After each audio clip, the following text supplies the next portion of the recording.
आकर्षण, ठीक है। हम आ उपसर्ग से आजन्म, आदान, आकर्षण, इस तरह के और भी कई सारे शब्द बना सकते हैं, ठीक है। तो देखिए यहाँ पे मैं आपको उदाहरण के तौर पे यहाँ पे भी दिखा दे रही हूँ कि ये दोनों तो उपसर्ग होते ही नहीं है, आग और मन, लेकिन अ उपसर्ग होता है। तो अ उपसर्ग को हम कैसे प्रयोग कर सकते हैं शब्दों के साथ, ठीक है। तो यहाँ पे देखिए अ उपसर्ग से हम क्या बना सकते हैं, अ उपसर्ग से हम बना सकते हैं जैसे कि अमर, अचेत, ठीक है। मर में, मर जो होता है मूल शब्द मर में अगर अ उपसर्ग लगाते हैं तो बन जाता है अमर। मर यानी कि मरा हुआ, ठीक है। मर यानी कि मरा हुआ, उसमें अगर अ हम लगाते हैं उपसर्ग तो वो बन जाता है अमर। उसका अर्थ बिल्कुल ही बदल के हो जाता है विपरीत। अमर यानी कि जो मरे नहीं, ठीक है। तो यहाँ पे हम अमर लगा सकते हैं, अचेत बना सकते हैं। चेत यानी कि चेतन अवस्था, जागृत अवस्था को हम चेतन अवस्था कहते हैं, यानी कि चेत, ठीक है। अगर उसमें हम अ उपसर्ग लगा देते हैं तो वो बन जाता है अचेत, ठीक है। अचेत यानी कि मूर्छित अवस्था, जिसमें हमें कोई होश नहीं रहता, हमें पता नहीं चलता कि हमारे आगे पीछे आसपास में क्या हो रहा है, अचेतन अवस्था, ठीक है। तो अ उपसर्ग से हम अचेत शब्द बना सकते हैं, ठीक है। और क्या हम बना सकते हैं, अमोल बना सकते हैं। मोल, मोल यानी कि मूल्य, ठीक है, मूल्य। और उसमें अगर हम अ लगा देते हैं तो क्या बन जाता है, वो बन जाता है अमोल, यानी कि जिसका कोई मोल ना हो, ठीक है। तो हम अशब्द सॉरी उपसर्ग से अमर, अचेत, अमोल, इस टाइप के आगे भी और कई शब्द बना सकते हैं। लेकिन फिलहाल यहाँ पे हमारा जो उत्तर होगा वो होगा आगमन। गमन यानी कि जाना, और उसमें अ उपसर्ग जुड़ के आगमन बना देता है, यानी कि आना, बिल्कुल विपरीत अर्थ, ठीक है। तो यहाँ पे हमारा उत्तर होगा आ। चलिए आगे बढ़ते हैं। निम्नलिखित में से अति उपसर्ग का अनुचित विकल्प कौन सा है, ठीक है। यहाँ पे क्या पूछ रहा है, अनुचित विकल्प पूछ रहा है, ठीक है। यहाँ पे अनुचित विकल्प पूछ रहा है।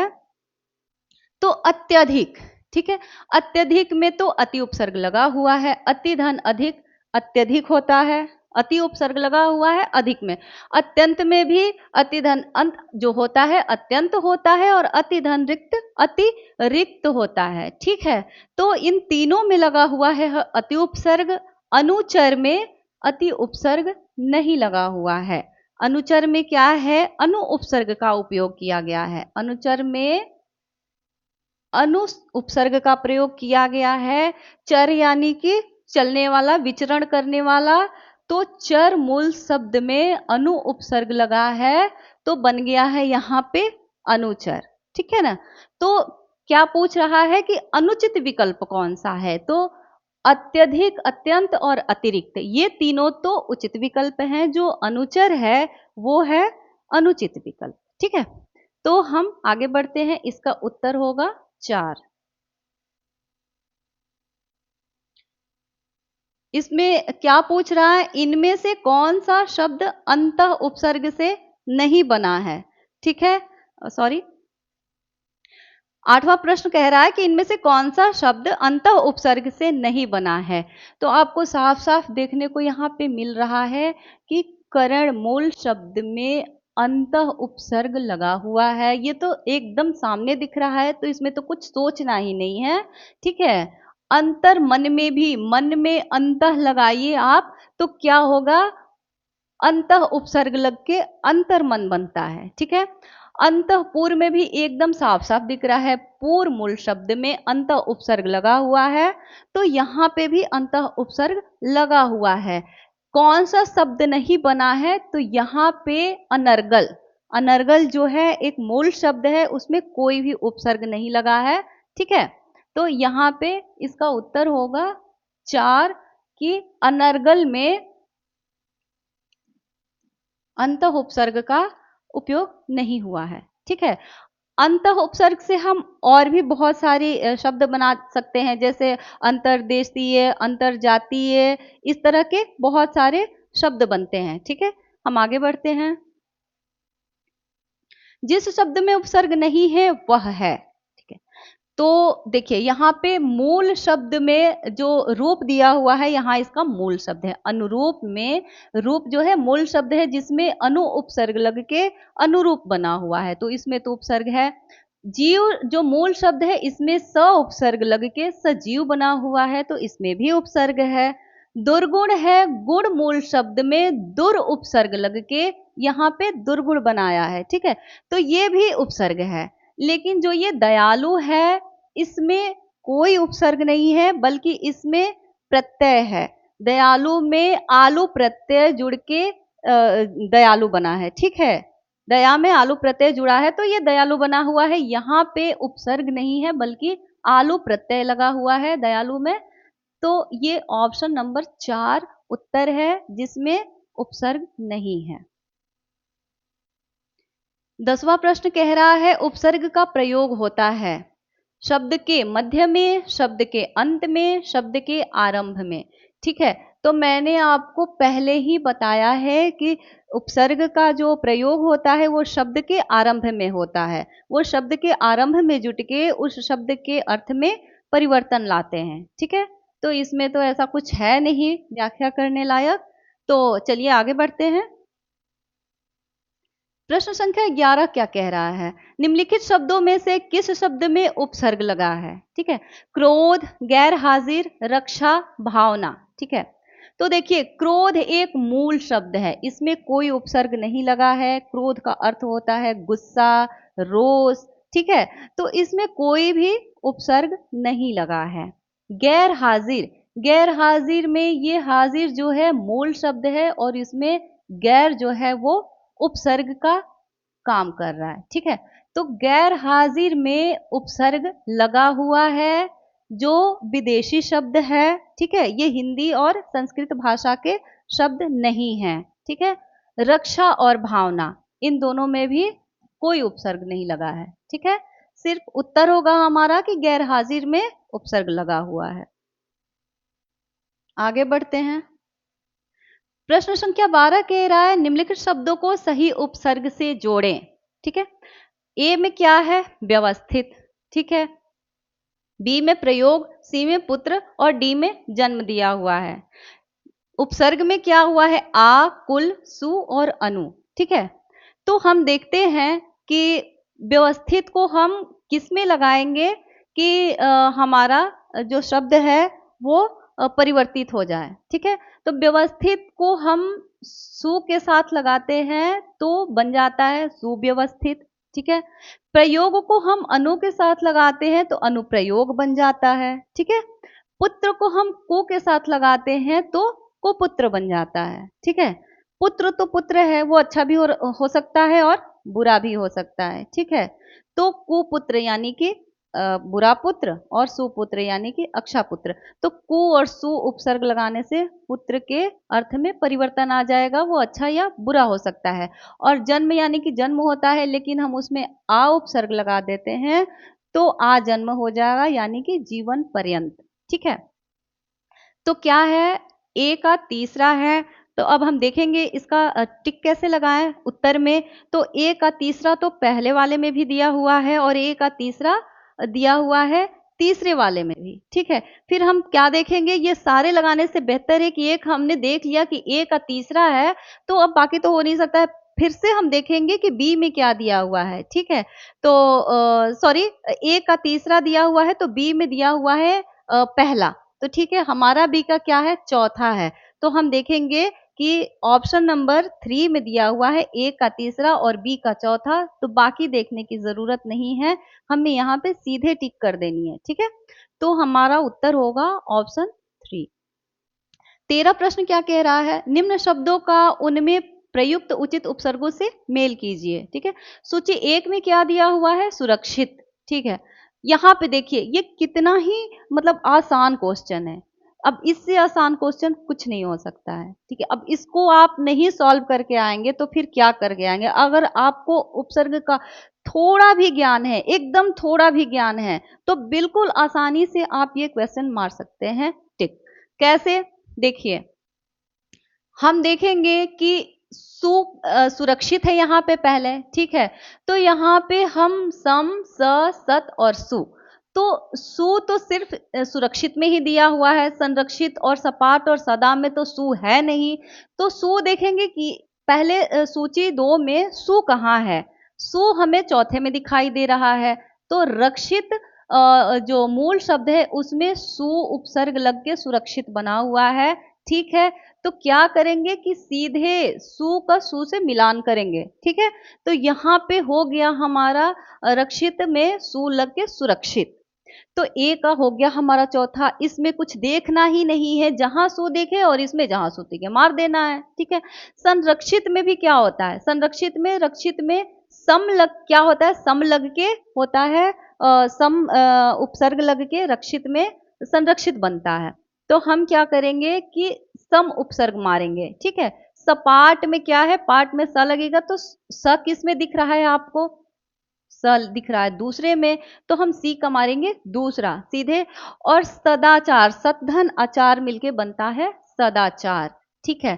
तो हम सीधे सत और सत में देख के मारेंगे, ठीक है। अब सत और सम में हमें देखना पड़ता है कि हम उसको कैसे करें। तो जब आप डिटेल में पढ़ेंगे उपसर्ग, तो आपको ये पढ़ने को मिल जाएगा। फिलहाल हम यहाँ देखते हैं कि इसका उत्तर क्या हो रहा है। तो ए का हो गया चौथा, बी का हो गया पहला, सी का हो गया दूसरा और डी का हो गया तीसरा। तो ए में चौथा 2 में भी दिया हुआ है और ए में चौथा 4 में भी दिया हुआ है। तो ठीक है, हम बी देखते हैं। तो बी में संरक्षित दिया हुआ है, यानी कि बी का पहला दिया हुआ है। तो बी का पहला कहाँ दिया हुआ है हम देखते हैं। बी का पहला 4 में दिया हुआ है। आगे हमें देखने की जरूरत नहीं है, ऑप्शन नंबर 4 हम टिक करेंगे, ठीक है। ये हमारा उत्तर हो गया। आगे बढ़ते हैं। परिश्रम शब्द में उपसर्ग है। परिश्रम शब्द में परि उपसर्ग लगा होता है। प उपसर्ग नहीं है, परि उपसर्ग नहीं है, सॉरी श्रम उपसर्ग भी नहीं होता है और परि उपसर्ग भी नहीं होता है। परिश्रम शब्द में परि उपसर्ग लगा हुआ है, ठीक है। परिश्रम से देखिए हम और क्या क्या शब्द बना सकते हैं। परिश्रम से हम बना सकते हैं परिचालक, परिचालक, ठीक है। परिणय, परिणय, ठीक है। और कौन सा शब्द बन सकता है परि उपसर्ग से? परि उपसर्ग से परिक्रमा भी बन सकता है, ठीक है। परिक्रमा। तो इस तरह से परि उपसर्ग से भी हम बहुत सारे शब्द बना सकते हैं, ठीक है। तो हमारा उत्तर क्या होगा? परिश्रम में परि उपसर्ग लगा हुआ है। आगे बढ़ते हैं।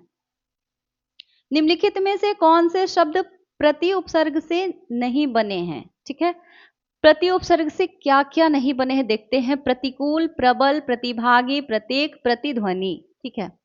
तो प्रतिकूल में सीधी सीधी सी चीज दिख रही है आपको कि प्रति दिख रहा है। कूल मूल शब्द में प्रति उपसर्ग लगा हुआ है तो प्रतिकूल बना है, तो इसमें तो होगा। प्रबल में बल मूल शब्द में प्र उपसर्ग लगा है तो ये नहीं होगा।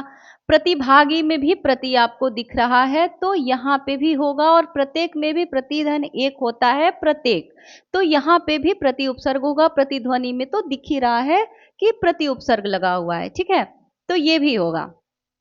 तो प्रतिकूल, प्रतिभागी, प्रत्येक और प्रतिध्वनि ये सारे ही होंगे। कौन से नहीं हैं? तो प्रबल नहीं है, ठीक है। प्रबल जो है उसमें प्र उपसर्ग लगा हुआ है। प्रबल में प्र उपसर्ग लगा हुआ है, ठीक है। प्र उपसर्ग से हम और क्या क्या बना सकते हैं? प्रचार बना सकते हैं, प्रभात बना सकते हैं, प्रताप बना सकते हैं, ठीक है। जैसे कि हम प्रताप बना सकते हैं। चार में अगर प्र उपसर्ग जोड़े तो प्रचार बना सकते हैं। हम बना सकते हैं प्रभात भी बना सकते हैं। प्र उपसर्ग से प्रभात भी बनता है, प्रभात यानी कि सुबह, ठीक है। तो प्र उपसर्ग से हम प्रताप, प्रचार, प्रभात, प्रबल इस टाइप के हम शब्द बना सकते हैं, ठीक है। तो इसका उत्तर हो जाएगा हमारा क्या, कि प्रति उपसर्ग से प्रबल शब्द नहीं बना है, ऑप्शन बी इसका उत्तर हो जाएगा। ठीक है, आगे बढ़ते हैं। निम्नलिखित शब्दों का उनमें लगे उचित उपसर्गों से मिलान कीजिए। सूची 1 का सूची 2 से मिलान करें। सूची 1 में ए में अभाव दिया हुआ है, नालायक दिया हुआ है, बी में और सी में दिया हुआ है लापरवाह और डी में दिया हुआ है दुराग्रह। ठीक है, तो हम कैसे देखते हैं, ये कितना आसान है, बहुत बहुत ज्यादा आसान है ये। ठीक है, हम भाव के आगे देखते हैं क्या लगा हुआ है, भाव के आगे अ लगा हुआ है। अ इसमें कहाँ है, अ इसमें चौथे ऑप्शन में है। ठीक है, तो सीधे हम बिना कुछ सोचे समझे यहाँ पे लगाएंगे अभाव। ठीक है, भाव में अ जुड़ेगा, अभाव होगा। अब लायक के आगे क्या दिया हुआ है, ना दिया हुआ है, तो हमें कुछ सोचना ही नहीं है, हमें कुछ भी नहीं सोचना है, यहाँ पे सीधे लगाएंगे ना। ठीक है, इसमें तो ना ही कुछ समझना है ना ही कुछ सोचना है। अब परवाह के आगे क्या दिया हुआ है, ला दिया हुआ है, तो ला इसमें भी दिया हुआ है, सीधे यहाँ पे हमें यहाँ टिक करना है। अब दुराग्रह, दुराग्रह में क्या है, दुराग्रह में दुर उपसर्ग है। ठीक है, देखिए यहाँ पे गलती कर दिया है, कोई बात नहीं है, मैं इसे ठीक कर देती हूँ। दुराग्रह में दुर उपसर्ग दिया हुआ है। ठीक है, दुराग्रह में दुर उपसर्ग होता है। ठीक है,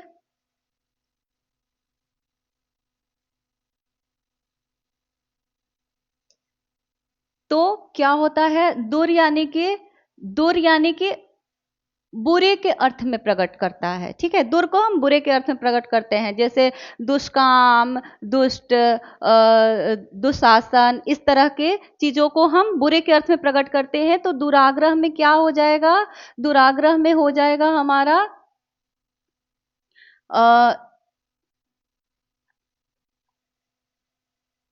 दुर उपसर्ग। ठीक है, नालायक में हो जाएगा ना उपसर्ग और लापरवाह में हो जाएगा ला उपसर्ग। ठीक है, तो हम देखेंगे कि ए का क्या दिया हुआ है, ए का चौथा दिया हुआ है। हम सीधे देखेंगे कि ए के चौथा किस किस में है, इन दोनों ऑप्शन को देखने की जरूरत ही नहीं है हमें। ठीक है, ए का चौथा, ए और 1 और 2 दोनों में दिया हुआ है। ठीक है, फिर हम बी का देखेंगे, बी का क्या है, बी का हमारा है तीसरा। तो हम देखेंगे कि बी का एक में तो दूसरा दिया हुआ है, 2 में तीसरा दिया हुआ है, यानी कि हमारा उत्तर हो गया ऑप्शन नंबर 2। बाकी ये 2 ऑप्शन देखने की हमें जरूरत ही नहीं है, इस तरह से परीक्षा में हमारा टाइम बचेगा। ठीक है, हम एक्स्ट्रा टाइम क्यों लगाएं, सारे ऑप्शन देख के। ठीक है, तो इसका उत्तर होगा ऑप्शन 2। ठीक है, आगे हम बढ़ते हैं। सूची 1 का सूची 2 के से मिलान कीजिए। ठीक है, यहाँ पे छूट गया है, कोई बात नहीं है। सूची 1 का सूची 2 से मिलान कीजिए। सूची 1 में क्या दिया हुआ है, निस, नी, दुस और दुर, और मूल शब्द क्या दिया हुआ है, यहाँ पे निरूपण, दुस्साहस, दुर्भाग्य और निष्काम। तो हमें यहाँ पे उपसर्ग के साथ मिलान करना है कि इन मूल शब्दों में किस उपसर्ग का प्रयोग हुआ है। ठीक है, तो आइए हम देखते हैं। तो देखते हैं यहाँ पे कि निस क्या जो है ए में है, वो हो गया हमारा निस लगा हुआ है काम मूल शब्द में। ठीक है, तो यहाँ पे हो गया निस का हो गया चौथा, यानी कि निस से बना है निष्काम, नी से बना है निरूपण, दुस से बना है दुस्साहस और दुर से बना है दुर्भाग्य। देखिए कैसे हम जब शब्द का उच्चारण करते हैं, किसी भी शब्द का उच्चारण करते हैं, तो उसमें हमें उसकी ध्वनि सुनने को मिलती है।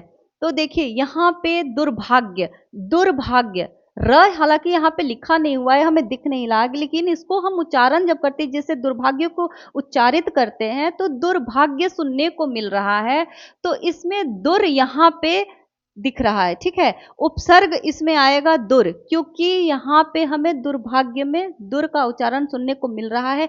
इस तरह से हम ये सोच कर भी, अगर आपको नहीं भी याद है कि दुर्भाग्य में कौन सा उपसर्ग लगा है, तो आप अपना कॉमन सेंस यूज कीजिए और यहाँ पे देखिए तो इस तरह से भी आप मार सकते हैं, ठीक है। थोड़ा सा विज्ञान होगा और कॉमन सेंस होगा तो आप बहुत ही आसानी से मान सकते हैं, ठीक है।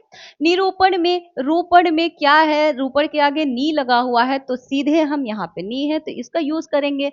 निस में क्या है, निष्काम, तो यहाँ पे देखिए श चाहे कोई भी हो, तलबी श हो या मूलधनी श हो या फिर दंत श हो, ठीक है।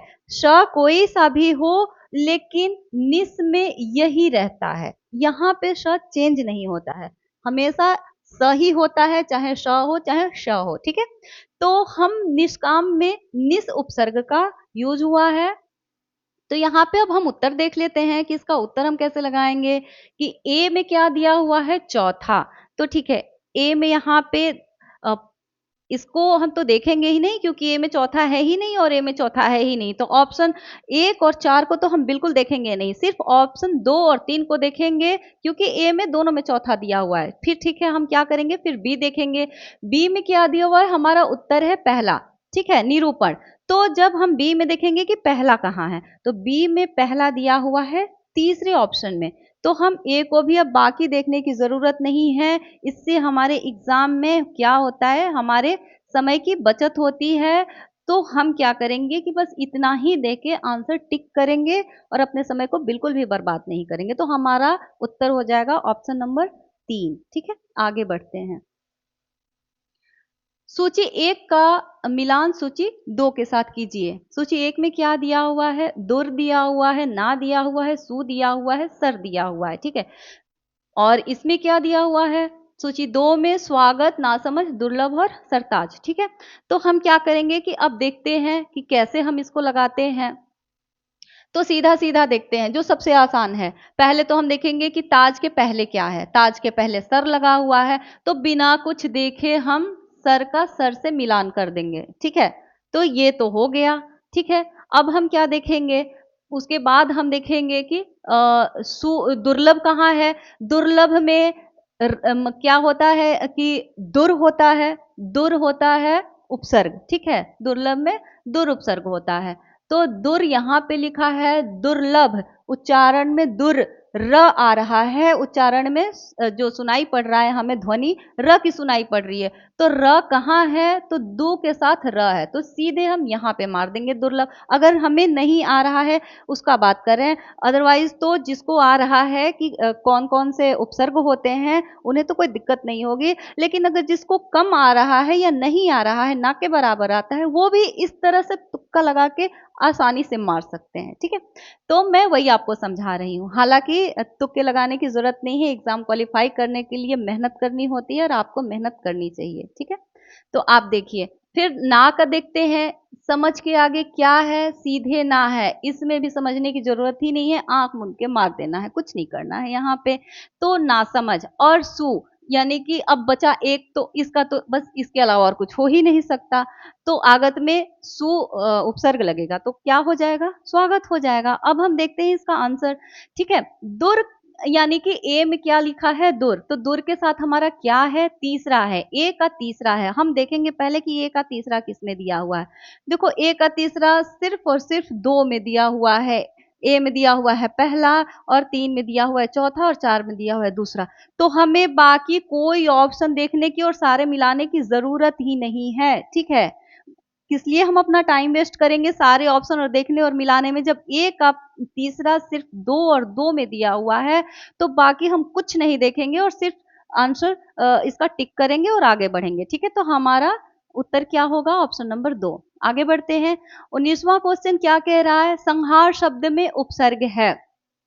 संहार शब्द में कौन सा उपसर्ग है, तो संहार शब्द में सम उपसर्ग का प्रयोग हुआ है, ठीक है। देखिए ये संग कोई उपसर्ग नहीं होता, सन का भी नहीं है और संग का भी यहाँ पे उपयोग नहीं हुआ है। संहार शब्द में सिर्फ सम का उपयोग हुआ है, ठीक है। सम से और हम क्या क्या बना सकते हैं, सम से हम बना सकते हैं संरक्षण, और क्या बना सकते हैं हम स से बना सकते हैं संसाधन, ठीक है। जैसे कि हम संसाधन, संसाधन बना सकते हैं, सम प्लस साधन संसाधन, संरक्षण, ठीक है, संरक्षण। और क्या क्या बना सकते हैं? आप भी सोचिए, मेरे साथ आप भी सोचिए कि हम क्या क्या बना सकते हैं, ठीक है? जैसे हम बना सकते हैं, संकल्प भी बना सकते हैं। तो इस तरह से शब्द हम सम उपसर्ग से बना सकते हैं। तो इसका उत्तर हो जाएगा ऑप्शन 2। ठीक है, आगे बढ़ते हैं। 20 प्रश्न कह रहा है निस उपसर्ग से रहित शब्द है। रहित यानी कि जिसमें नहीं है, ठीक है। रहित यानी के बिना और सहित यानी के साथ, ठीक है। रहित और सहित में भी लोग कंफ्यूज हो जाते हैं, तो बता रहित होता है के बिना और सहित होता है के साथ। जिसके साथ हो वो सहित होता है, ठीक है। तो निस उपसर्ग से रहित शब्द है। निस उपसर्ग से रहित शब्द क्या होता है? निश्चल में निस उपसर्ग है, निस्सार में भी निस उपसर्ग है, निष्काम में भी निस उपसर्ग है। सिर्फ निवारण में निस उपसर्ग नहीं है, ठीक है।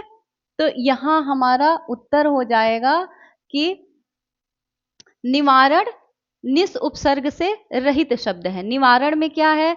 निवारण में नी उपसर्ग लगा हुआ है, ठीक है। निवारण में नी उपसर्ग लगा हुआ है, ठीक है। यहाँ पे अच्छा देखिए, अब हम निस उपसर्ग से और क्या क्या बना सकते हैं? निस उपसर्ग से हम बना सकते हैं निष्प्राण, ठीक है। निस उपसर्ग से हम क्या क्या बना सकते हैं? निस उपसर्ग से हम बना सकते हैं निष्प्राण, और क्या बना सकते हैं? निष्काम, ठीक है। निसंकोच, निष्कपट,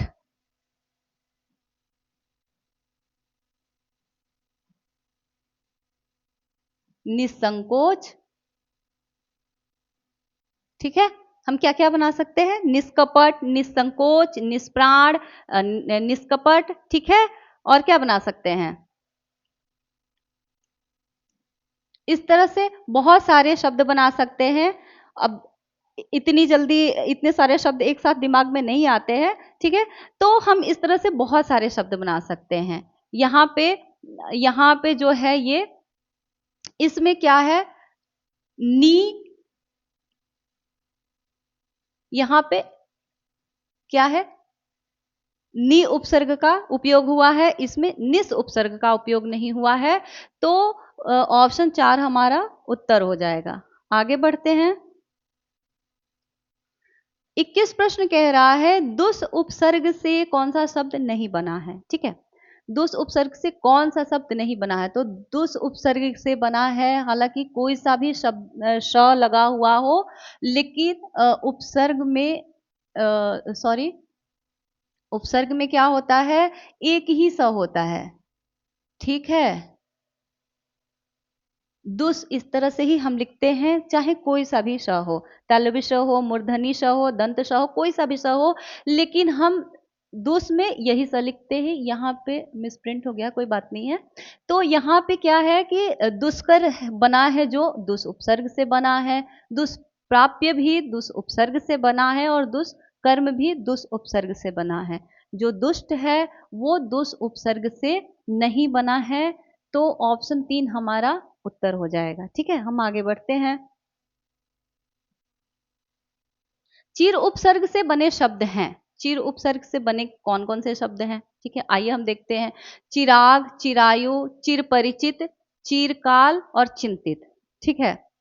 तो चिराग, चिरायु, चिर परिचित और चिरकाल, ये चारों ही चिर उपसर्ग से बने शब्द होते हैं। सिर्फ जो चिंतित होता है ये चिर उपसर्ग से बना शब्द नहीं है, ठीक है। तो ए बी सी यहाँ पे छूट गया है, मैं लिख देती हूँ।